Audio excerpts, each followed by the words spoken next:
To the Critic by Michael Drayton, 1563 to 1631.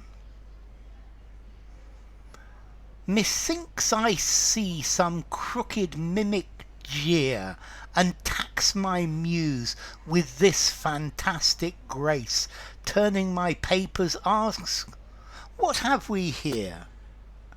Making withal some filthy antic face, I fear no censure, nor what thou canst say, nor shall my spirit one jot of vigour lose.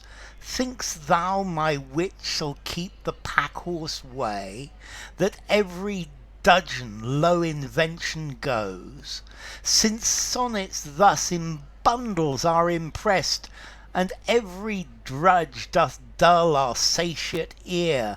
Thinkest thou my love shall in those rags be dressed, that every dowdy, every trull doth wear?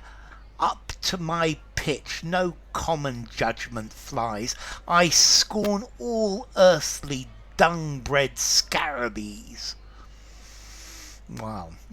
Okay, this is a poem by Michael Drayton. He's an English poet. He was born near Nuneaton in Warwickshire. He was of a much lower social status than William Shakespeare or Edmund Spenser or John Donne. I think all of whom had university degrees. Let's see, this poem is about the critics, and he's saying that I don't care what the critics think. I'm not going to change the way I write my poetry from what the critics think. I'm not going to follow fashion. I'm going to do what I think is best, because that's the way art is. Methinks I see some crooked mimic jeer. So I think I can see somebody who's mimicking being a poet. They're jeering, woo, and tax my Muse with this fantastic grace.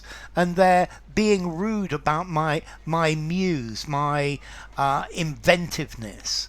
And I see this person turn my papers and ask, what have we here?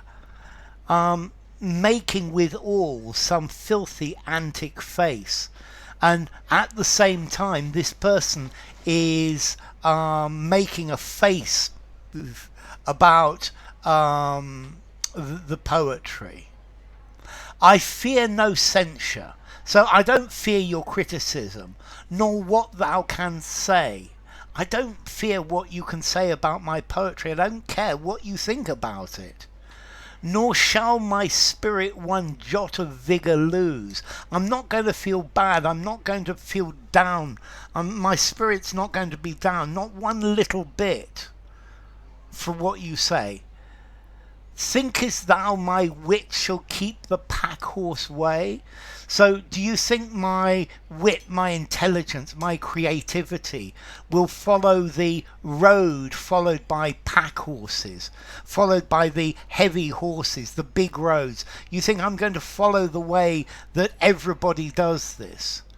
That every dudgen low invention goes, so every worthless low piece of poetry goes. I'm not going to do the same as everyone else with all these worthless low poetries.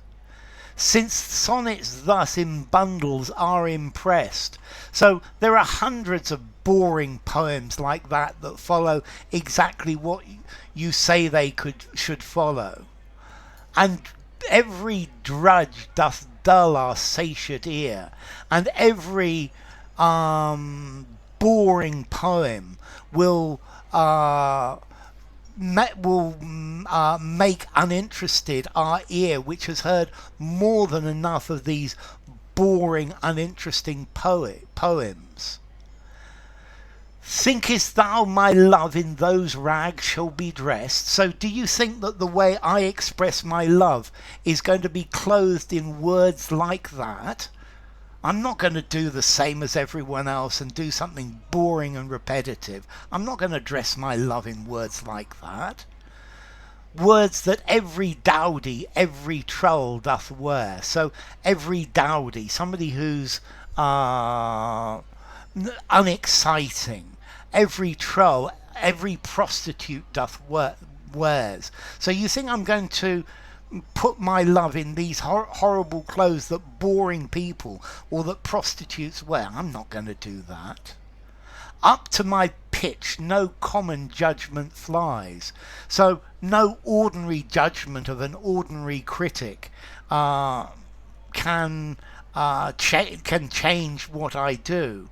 I scorn, I detest all earthly dung-bred scarabies. So I think scarabies, I think this is talking about a beetle, a dung beetle. So I think all of you critics are dung beetles, yeah, and I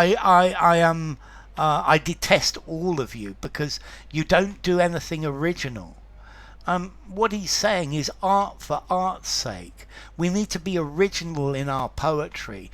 In our art is for us, it's for artistic creation. We're not making it to follow the rules of somebody else. We need to do it in its own way. So enough. If you enjoyed the video, give it a rating, subscribe to my channel, and I will see you soon. Bye for now. To the Critic by Michael Drayton.